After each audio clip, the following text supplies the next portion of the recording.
ആശ്വാസം നേടാം. ഹൃത്തിനുള്ളിൽ ജീവൻ നൽകും വചനം, തിരുവചനം. യേശുവിൽ ഏറ്റവും പ്രിയപ്പെട്ട സഹോദരങ്ങളെ, ഇന്ന് നമ്മൾ ചിന്തിക്കുന്ന വിഷയം അബ്രഹാമിന്റെ ആത്മീയ സൗന്ദര്യം എന്നതിനെ പറ്റിയാണ്.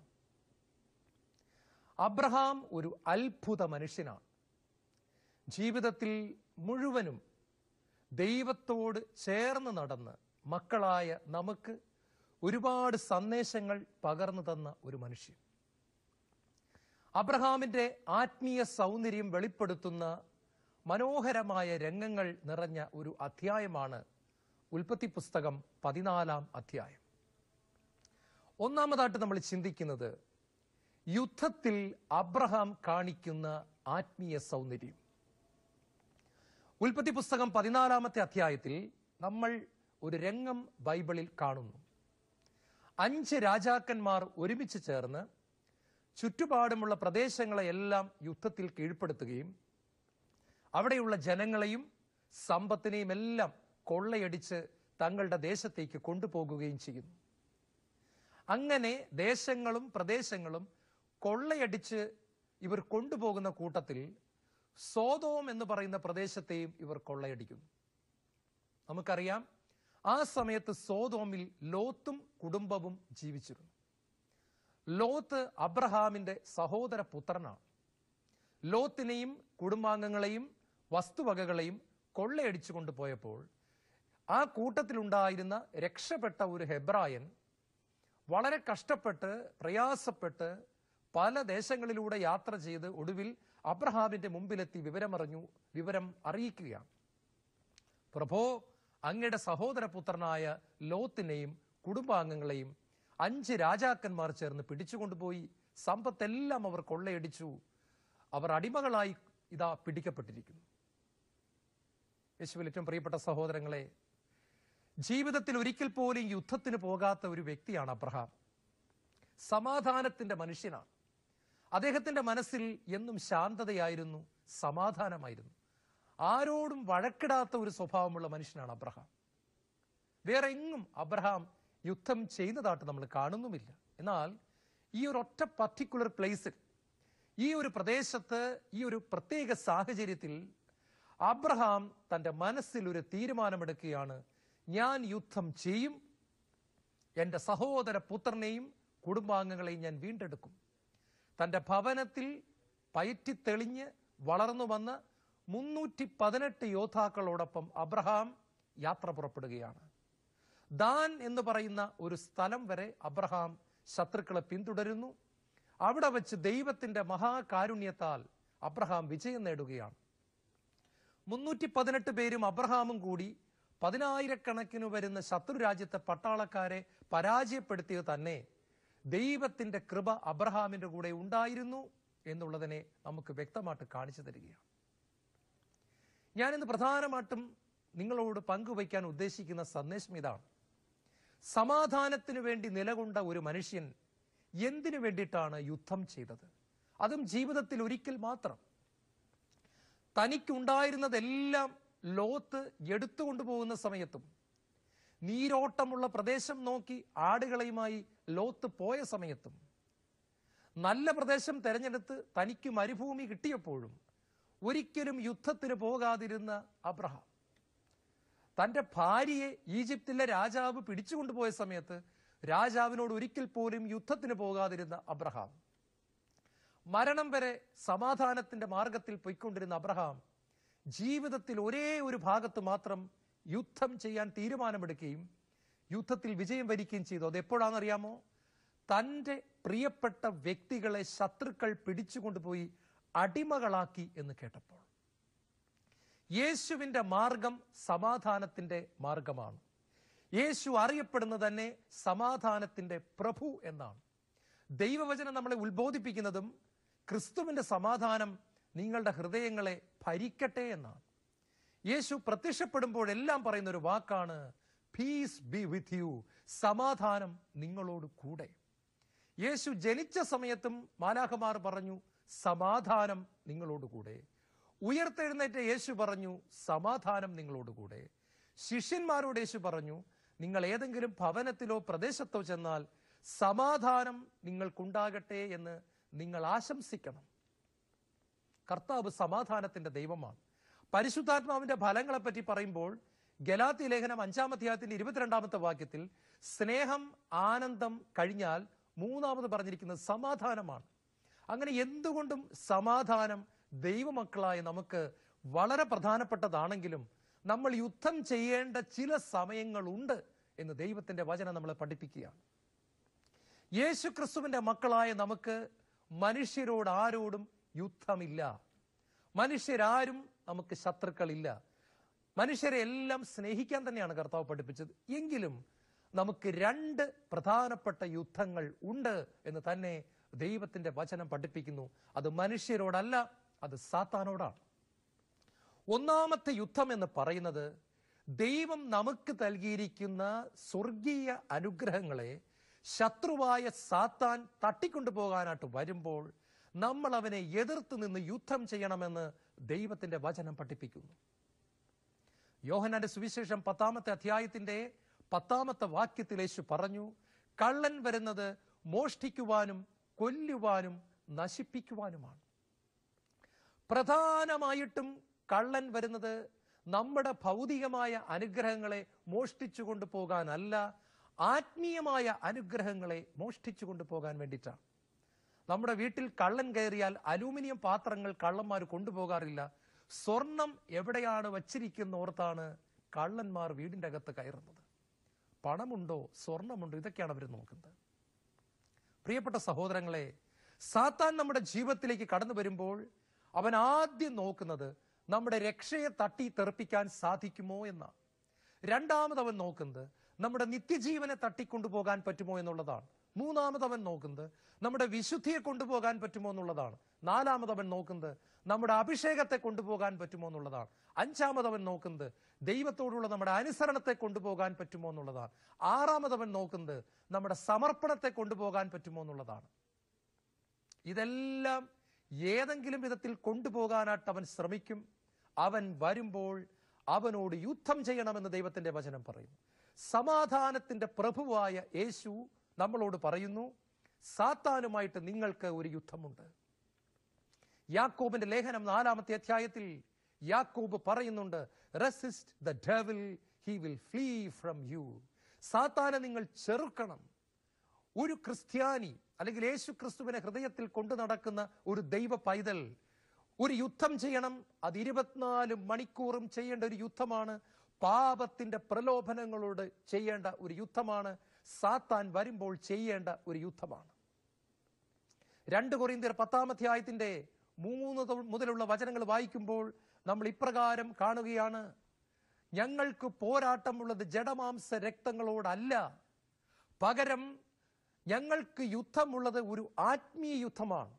ദൈവത്തെ പറ്റിയുള്ള അറിവിനെതിരായ വാദമുഖങ്ങളെയും ഔദ്ധ്യത്യപൂർണമായ എല്ലാ പ്രതിബന്ധങ്ങളെയും ഞങ്ങൾ തകർക്കുകയും ക്രിസ്തുവിനെ അനുകരിക്കേണ്ടതിന് എല്ലാ ചിന്താഗതികളെയും ഞങ്ങൾ കീഴ്പ്പെടുത്തുകയും ചെയ്യുന്നു.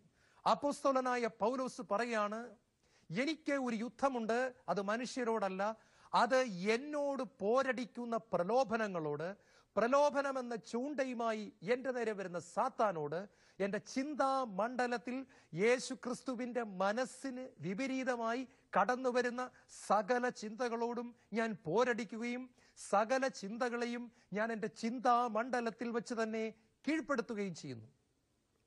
ഞാൻ എൻ്റെ പ്രവൃത്തിയുടെ തലത്തിലല്ല യുദ്ധം ചെയ്യുന്നത്, ഞാൻ ചിന്താ മണ്ഡലത്തിൽ യുദ്ധം ചെയ്യുകയാണ്. പൗലോസ് പറയുന്നു, എൻ്റെ യേശുവിൻ്റെ മനസ്സിനെതിരായിട്ട് കടന്നു വരുന്ന സകല ചിന്തകളെയും ഞാൻ ഉള്ളിൽ വെച്ച് കീഴ്പ്പെടുത്തി യുദ്ധം ചെയ്തുകൊണ്ട് ഞാൻ വിജയാളിയാകുന്നു, ഞാൻ വിശുദ്ധിയിൽ വളർന്നു വരുന്നു. എന്നെ കേട്ടുകൊണ്ടിരിക്കുന്ന പ്രിയപ്പെട്ടവരെ, നമ്മൾ പലപ്പോഴും പാത്രത്തിന്റെ പുറം കഴുകുന്നതിൽ മാത്രം സംതൃപ്തി കണ്ടെത്തുന്നവരാണ്.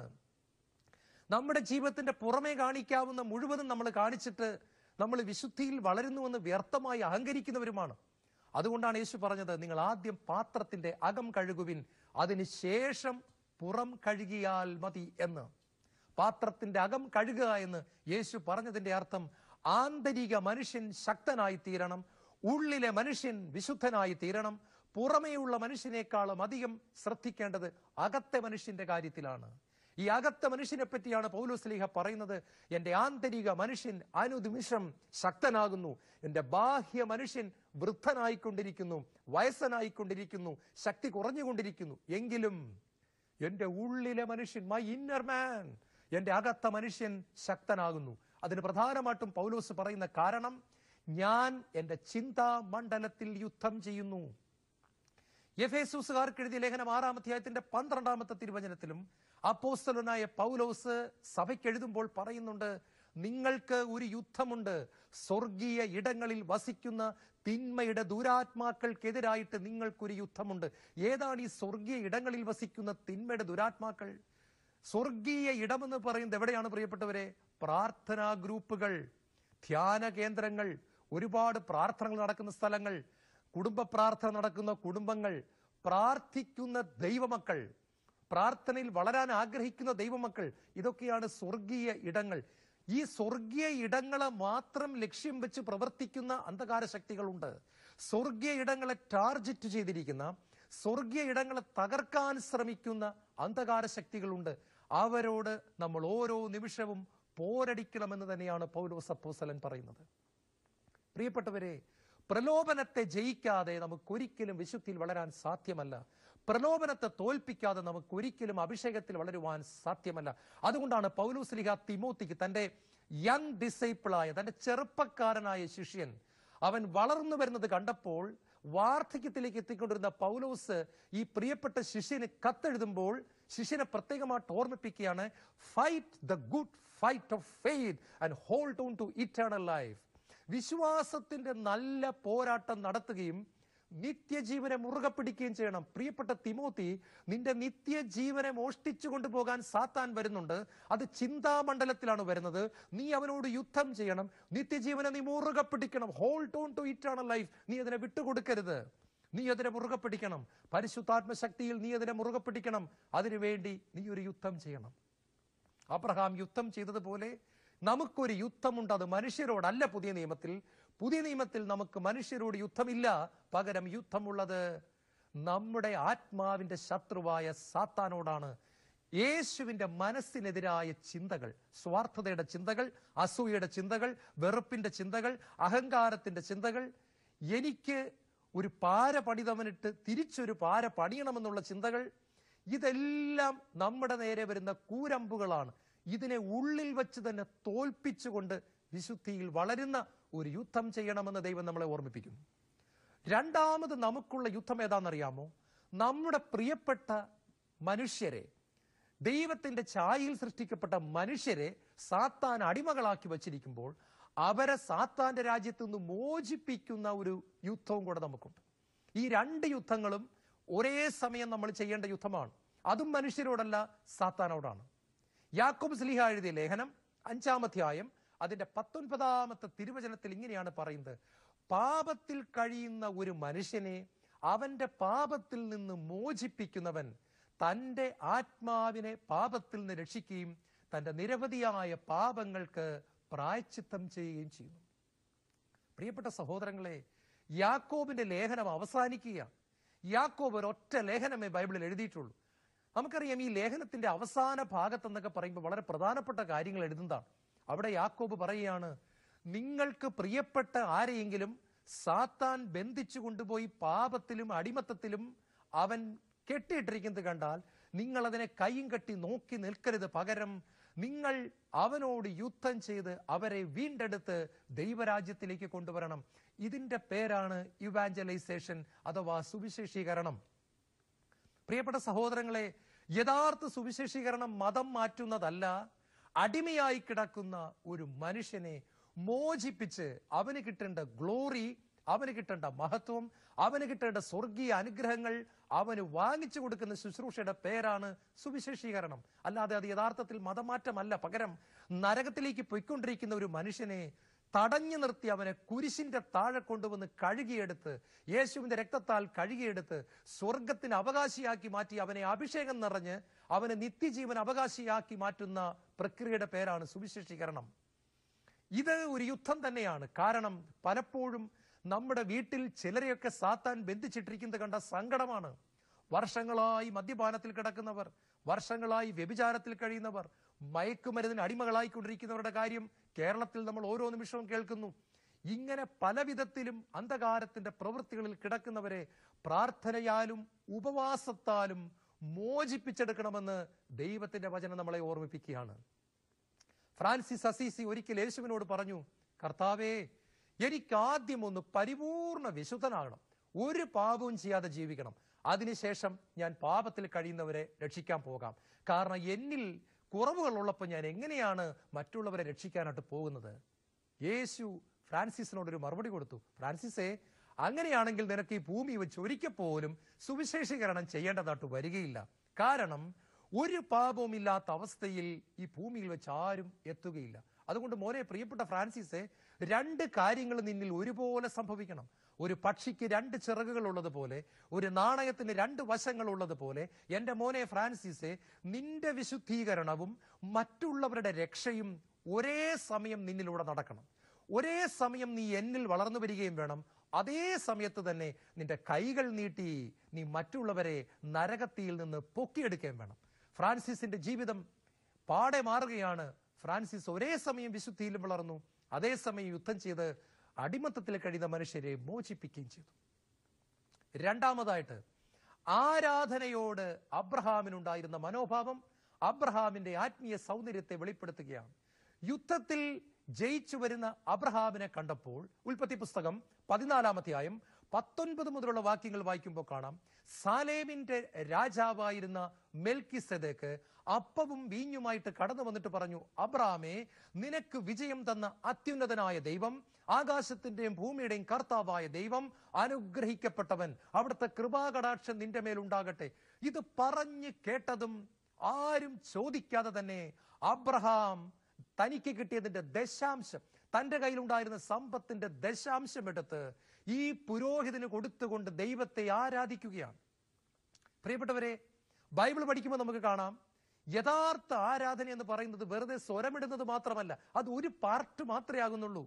തീർച്ചയായിട്ടും ഉച്ചത്തിൽ സ്തുതിക്കണമെന്ന് ബൈബിൾ പറയുന്നത് എനിക്കറിയാം. പക്ഷെ അത് മാത്രമല്ല, ഒരു സാക്രിഫൈസ് ഉണ്ട് യഥാർത്ഥ ആരാധനയിൽ.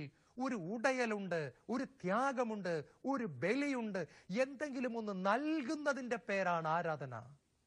ദൈവത്തിന് ആരോഗ്യം കൊടുക്കുന്ന ആരാധന, ദൈവത്തിന് സമയം കൊടുക്കുന്ന ആരാധന, ദൈവത്തിന് കഴിവുകളെ കൊടുക്കുന്ന ആരാധന, ദൈവത്തിന് സമ്പത്ത് കൊടുക്കുന്ന ആരാധന. ഹെബ്രായ ലേഖനം 13-ാം അധ്യായത്തിൽ നമ്മൾ വായിക്കുന്നുണ്ട്, നിങ്ങൾക്കുള്ളവ പങ്കുവയ്ക്കുന്നതിലും നന്മ ചെയ്യുന്നതിലും നിങ്ങൾ മടി കാണിക്കരുത്. ഇത്തരം ആരാധന ദൈവത്തിന് സ്വീകാര്യമാണ്.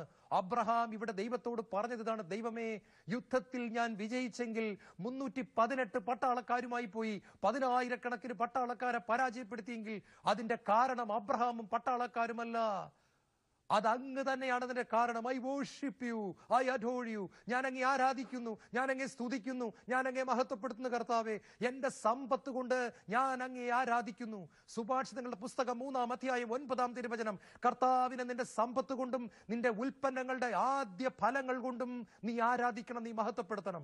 കർത്താവിനെ നിന്റെ സമ്പത്ത് കൊണ്ട് നീ മഹത്വപ്പെടുത്തണം. Glorify God with your money. ദൈവത്തെ നീ ആരാധിക്കണം നിന്റെ സമ്പത്ത് കൊണ്ട്, നിന്റെ എല്ലാ ഉൽപ്പന്നങ്ങളുടെയും ആദ്യ ഫലം കൊണ്ട് നീ ദൈവത്തെ മഹത്വപ്പെടുത്തണം, നീ ദൈവത്തെ ആരാധിക്കണം. അബ്രഹാമിന് അത് അറിയാമായിരുന്നു. പ്രിയപ്പെട്ടവരെ, അബ്രഹാം സമ്പത്ത് കൊടുത്ത് ദൈവത്തെ ആരാധിക്കുക. ഓസ്ട്രേലിയ എന്ന് പറയുന്ന രാജ്യത്ത് 2 കൈകളും 2 കാലുകളും ഇല്ലാത്തവനായി ജനിച്ച നിക്ക് എന്ന് പറയുന്ന ഒരു ചെറുപ്പക്കാരനുണ്ട്. നിങ്ങൾ ടിവിയിലും കമ്പ്യൂട്ടറിലും ഒക്കെ അടിച്ചു നോക്കിയാൽ, അദ്ദേഹത്തിന്റെ പേരടിച്ചു നോക്കിയാൽ നിങ്ങൾക്ക് അദ്ദേഹത്തെ കാണാൻ പറ്റും. യൂട്യൂബിൽ നിങ്ങൾ നിക്ക് ഓസ്ട്രേലിയ എന്ന് അടിക്കുക, കാണാം. 2 കൈകളുമില്ല, ഷോൾഡറിന്റെ അപ്പുറത്തേക്ക് ഒന്നുമില്ല, 2 കാലുകളുമില്ല, അരക്കെട്ടിന് താഴേക്ക് 2 കാലുകളുമില്ല. 2 കൈകളും 2 കാലുകളും ഇല്ലാത്തവനായിട്ട് ജനിച്ചു വളർന്ന നിക്ക് ജീവിതത്തിൽ തകർന്നു പോയി. പക്ഷേ അദ്ദേഹത്തിന് ഒരിക്കൽ മനസ്സിലായി, ദൈവത്തിന് എന്നെ കുറിച്ചും ഒരു പദ്ധതിയുണ്ട്, ദൈവത്തിന് എന്നെ കുറിച്ചൊരു പ്ലാൻ ഉണ്ട്. അതെനിക്ക് മനസ്സിലാകുന്നില്ല, പക്ഷേ ഒരു പ്ലാൻ ഉണ്ട്. പരിശുദ്ധാത്മാവ് അദ്ദേഹത്തെ തൊട്ടു. പ്രിയപ്പെട്ടവരെ, ഇന്ന് അദ്ദേഹം ലോകം മുഴുവൻ യാത്ര ചെയ്ത് തകർന്നു കിടക്കുന്ന ലക്ഷക്കണക്കിന് ജനങ്ങൾക്ക് പ്രത്യാശ കൊടുക്കുന്ന പ്രസംഗകനായി തീർന്നിരിക്കുകയാണ്. ഇദ്ദേഹത്തിന്റെ പ്രസംഗം കേട്ടുകൊണ്ട് ആത്മഹത്യ ചെയ്യാൻ ചിന്തിച്ചിരുന്ന അനേകർ യേശുക്രിസ്തുവിലേക്ക് കടന്നു വരുന്ന അനുഭവം ഉണ്ടാകുന്നു. അദ്ദേഹത്തിന്റെ ജീവിതം അനേകർക്ക് വഴികാട്ടിയായി തീരുന്നു. 2 കൈയും 2 കാലും ഇല്ലാഞ്ഞിട്ടും നിക്ക് ദൈവത്തെ ആരാധിക്കാൻ പഠിച്ചപ്പോൾ ദൈവം അദ്ദേഹത്തെ കരങ്ങളിലെടുത്ത് ഉയർത്തുന്ന രംഗമാണ് നമ്മൾ കാണുന്നത്. താലന്തുകളുള്ളവർ ദൈവത്തെ താലന്ത് കൊടുത്ത് ആരാധിക്കണം, കഴിവ് കൊടുത്ത് ആരാധിക്കണം, സമ്പത്ത് കൊടുത്ത് ആരാധിക്കണം, സമയം കൊടുത്ത് ആരാധിക്കണം. അബ്രഹാം ദൈവത്തെ ആരാധിക്കാൻ പഠിച്ചവനായിരുന്നു. മൂന്നാമതായി, സമ്പത്തിന്റെ കാര്യത്തിൽ അബ്രഹാം തന്റെ മഹത്വം വെളിപ്പെടുത്തുകയാണ്. പ്രിയപ്പെട്ടവരെ, വീണ്ടും നമ്മൾ കാണുകയാണ്, അബ്രഹാം യുദ്ധത്തിൽ ജയിച്ച് സകല സമ്പത്തുമായിട്ട് മടങ്ങി വരുമ്പോൾ ഉൽപ്പത്തി പുസ്തകത്തിന്റെ 14-ാം അധ്യായം 21-ാമത്തെ വാക്യത്തിൽ സോദോമിലെ രാജാവ് കടന്നു വന്നിട്ട് പറഞ്ഞു, അബ്രഹാമേ, സമ്പത്ത് മുഴുവൻ താങ്കൾ എടുത്തുകൊള്ളുക, എനിക്ക് എന്റെ ജനങ്ങളെ വിട്ടു തന്നാൽ മതി. കാരണം താങ്കളാണ് പോയി യുദ്ധം ചെയ്തത്, താങ്കൾക്ക് അവകാശപ്പെട്ടതാണ് സമ്പത്ത്. സമ്പത്ത് എടുത്തുകൊള്ളുക, എന്റെ ജനങ്ങളെ എനിക്ക് വിട്ടുതരിക. അബ്രഹാം പറഞ്ഞു, ഇതാ സമ്പത്ത് മുഴുവൻ പിടിച്ചുകൊള്ളുക, ഞാൻ യുദ്ധം ചെയ്ത് കൊണ്ടുവന്ന സമ്പത്താണ്, പക്ഷെ എനിക്ക് വേണ്ട. താങ്കളുടേതായി ഒരു ചെറിയ ചരടോ ഒരു ചെരിപ്പിന്റെ വള്ളിയോ പോലും എനിക്ക് വേണ്ട. സോദോം രാജാവ് എന്നെ സമ്പന്നനാക്കിയെന്ന് ജനങ്ങൾ പറയാതിരിക്കട്ടെ, ആരും പറയാതിരിക്കട്ടെ. പ്രിയപ്പെട്ടവരെ, കഷ്ടപ്പെട്ടു പോയി യുദ്ധം ചെയ്തു കൊണ്ടുവന്ന മുഴുവൻ സമ്പത്തും തൻ്റെ അടുക്കൽ വന്ന് സമ്പത്ത് എടുത്തുകൊള്ളൂ എന്ന് പറഞ്ഞ രാജാവിന് വിട്ടുകൊടുത്തുകൊണ്ട് അബ്രഹാം ഒന്നുമില്ലാത്തവനായിട്ട് മടങ്ങുകയാണ്. അബ്രഹാമിന് ഒറ്റ ലക്ഷ്യമേ ഉണ്ടായിരുന്നുള്ളൂ, ഇവരെ വീണ്ടെടുത്ത് അടിമത്തത്തിൽ നിന്ന് മോചിപ്പിക്കണം. ഒരൊറ്റ പൈസ പോലും വാങ്ങിക്കാതെ അബ്രഹാം പോവുകയാണ്. അത്ഭുതമാണ്. അബ്രഹാമിനെ ദൈവം അതിനുശേഷം അനുഗ്രഹിക്കുകയാണ്. അബ്രഹാം വലിയ സമ്പന്നനായി തീരുകയാണ്. 1 തിമോത്തി 6-ാം അധ്യായത്തിന്റെ 10-ാമത്തെ വാക്യം ഇങ്ങനെ പറയുന്നു, പരിശുദ്ധാത്മാവ് പറയുന്നു, ധനമോഹമാണ് എല്ലാ തിന്മകളുടെയും അടിസ്ഥാന കാരണം. ധനമോഹത്തിലൂടെ പലരും വിശ്വാസത്തിൽ നിന്ന് വ്യതിചലിക്കുകയും ഒട്ടേറെ വ്യഥകളാൽ തങ്ങളെ തന്നെ മുറിപ്പെടുത്തുകയും ചെയ്തിട്ടുണ്ട്. കേരളത്തിൽ തന്നെ 3 കോടിയിലധികം ജനങ്ങളാണ് കരിസ്മാറ്റിക് നവീകരണ ധ്യാനം കൂടി പരിശുദ്ധാത്മാവിന്റെ അഭിഷേകത്തിൽ വന്നത്. ഈ 3 കോടി ജനങ്ങൾ അഭിഷേകത്തിൽ നിലനിന്നിരുന്നെങ്കിൽ ലോകത്തിന്റെ അവസ്ഥ എന്താകുമായിരുന്നു? ഇതിൽ അനേകരെ തകർത്ത് കളഞ്ഞത് പണത്തോടുള്ള ആർത്തിയാണ്. പണം അതിൽ തന്നെ തെറ്റല്ല പ്രിയപ്പെട്ടവരെ. പണമില്ലാതെ ജീവിക്കാനും നമുക്ക് പറ്റില്ല. പക്ഷേ ദൈവത്തെക്കാൾ ഉപരി അതിന് പ്രാധാന്യം കൊടുക്കുമ്പോൾ, പണത്തിന് വേണ്ടി ജീവിക്കുമ്പോൾ ബന്ധങ്ങൾ തകരുന്നു, സ്നേഹങ്ങൾ നഷ്ടപ്പെടുന്നു, ആളുകളിൽ നിന്ന് അകലുന്നു. കാരണം ആളുകളോട് അടുത്താൽ വേദനിക്കുന്നവർ വന്ന് കൈനീട്ടിയാലോ എന്ന് ചോദിച്ചുകൊണ്ട് പണം കിട്ടിക്കഴിയുമ്പോൾ മനുഷ്യരിൽ നിന്നും അകന്ന് ഒറ്റപ്പെട്ട് ജീവിക്കുന്ന വ്യക്തികളെ കണ്ടിട്ടുണ്ട്. ആരുമട്ടും ബന്ധം കൂടാൻ ആഗ്രഹിക്കാതെ സ്വാർത്ഥതയ്ക്ക് അടിമപ്പെട്ട് തകർന്നു പോകുന്ന മനുഷ്യർക്ക് ധ്യാനത്തിൽ കിട്ടുന്ന മുഴുവൻ അരൂപി നഷ്ടപ്പെട്ടു പോകുന്നു, ജഡികരായി തീരുകയാണ്. എന്നാൽ അബ്രഹാമിന് അത് സംഭവിച്ചില്ല. അബ്രഹാമിന് വേണമെങ്കിൽ അത് എടുക്കാമായിരുന്നു. കാരണം യുദ്ധം ചെയ്തത് അബ്രഹാമാണ്. എന്നിട്ടും അബ്രഹാം അതിൻ്റെ അകത്ത് 5 പൈസ പോലും എടുക്കാതെ മുഴുവനും വിട്ടുകൊടുത്തുകൊണ്ട് ഒഴിഞ്ഞ കൈപാട്ട് വരുമ്പോൾ ദൈവം സ്വർഗം തുറന്ന് അബ്രഹാമിനെ അനുഗ്രഹിക്കുകയാണ്. അബ്രഹാം വലിയ സമ്പന്നനായി മാറുന്നു എന്ന് ദൈവത്തിന്റെ വചനം പിന്നീട് പറയുകയാണ്. അബ്രഹാമിന്റെ മഹത്വം വെളിപ്പെട്ട 3 മേഖലകളാണ് നമ്മൾ ഇവിടെ കണ്ടത്. യുദ്ധത്തിൽ അബ്രഹാം മഹത്വം കാണുന്നു, ആരാധനയിൽ അബ്രഹാമിന്റെ തേജസ് വെളിപ്പെടുന്നു, സമ്പത്തിന്റെ കാര്യത്തിൽ അബ്രഹാം തന്റെ ഡിഗ്നിറ്റി കാത്തു സൂക്ഷിക്കുകയാണ്. Abraham was a man of God. മാത്രമല്ല, he was called the friend of God. Abraham ദൈവത്തിന്റെ സ്നേഹിതൻ എന്ന് വിളിക്കപ്പെട്ടു. ദൈവം അവനെ ഒരുപാട് സ്നേഹിച്ചു. ദൈവം ഇറങ്ങി വന്ന് അവനോട് സംസാരിച്ചു. ദൈവം ഇറങ്ങി വന്ന് തന്നെ അബ്രഹാമിന് വെളിപ്പെടുത്തി. അബ്രഹാമിന്റെ ജീവിതത്തിലെ വേദനയുടെ നിമിഷങ്ങളിൽ ദൈവം അബ്രഹാമിനോട് കൂട്ടുനിന്നു. ഒരു കുഞ്ഞില്ലാതെ കരഞ്ഞപ്പോൾ അബ്രഹാമിന്റെ കരച്ചിൽ ദൈവം കേട്ടു. പ്രിയപ്പെട്ടവർ, എല്ലാ ഭാഗത്തും അബ്രഹാമിന്റെ വേദന ദൈവം കണ്ടു. ദൈവം ഒപ്പിയെടുക്കാണ്. കാരണം അബ്രഹാമിന്റെ ജീവിതം ദൈവത്തിന് പ്രിയപ്പെട്ടതായിരുന്നു. ഇന്ന് വചനം തിരുവചന ശുശ്രൂഷയിൽ വചനം പറഞ്ഞ എന്നെയും കേട്ടുകൊണ്ടിരിക്കുന്ന നിങ്ങളെയും കർത്താവ് വിളിക്കുന്നു, വരിക, ദൈവത്തിന് പ്രിയപ്പെട്ട ഒരു ജീവിതം നയിക്കുവാൻ പരിശുദ്ധാത്മാവിൽ ചാരുക, ദൈവത്തിന്റെ കൃപയിലേക്ക് നോക്കുക, ദൈവത്തിന്റെ മുഖത്തേക്ക് നോക്കുക. ദൈവമേ, എന്നെ അഭിഷേകം ചെയ്യണമേ. Oh God, anoint me with your holy spirit and your fire. Fill me with your fire. Fill me with your spirit, oh God. ദൈവമേ, നിന്റെ ആത്മാവ് കൊണ്ട് എന്നെ അഭിഷേകം ചെയ്യുക, എന്നെ നിറയ്ക്കുക. ആരാധനയിൽ, മഹത്വത്തിൽ, തേജസ്സിൽ, വിശുദ്ധിയിൽ, സമ്പത്തിൽ ഒക്കെ നിനക്ക് പ്രിയപ്പെട്ടവനായി തീരുവാൻ, ആത്മീയ സമരം ചെയ്യാൻ, സാത്താനോട് യുദ്ധം ചെയ്യാൻ, ആത്മാക്കളെ നേടുന്നവരാകാൻ എന്നെ അനുഗ്രഹിക്കുക പിതാവേ. ഞാൻ അറിയപ്പെടുന്നത് അബ്രഹാമിന്റെ മകൻ എന്നാണല്ലോ, അബ്രഹാമിന്റെ വല്യപ്പച്ചനാണല്ലോ. വല്യപ്പച്ചന്റെ മാതൃക പിന്തുടർന്ന് ഞാൻ അങ്ങേ മഹത്വപ്പെടുത്താൻ എന്നെ അനുഗ്രഹിക്കണമെന്ന് ഇപ്പൊ നമ്മൾ പ്രാർത്ഥിക്കണം. നമ്മുടെ ജീവിതം അനുഗ്രഹിക്കപ്പെടും. നാം അബ്രഹാത്തിന്റെ മടിയിൽ ഒരു ദിവസം എത്തും. അബ്രഹാം പിതാവിനെയല്ല, സ്വർഗത്തിലെ പിതാവിനെ തന്നെ നമ്മൾ കാണുന്നൊരു ദിവസമുണ്ട്. അന്ന് നമുക്ക് പറയണം, ഈ അബ്രഹാം പിതാവ് ഞങ്ങളോട് സംസാരിച്ചു. കർത്താവേ, ഇന്നത്തെ ശുശ്രൂഷയിൽ ഞങ്ങളെ അഭിഷേകം ചെയ്യണമേ, ഞങ്ങളെ അനുഗ്രഹിക്കണമേ. യേശുവേ സ്തോത്രം, യേശുവേ നന്ദി.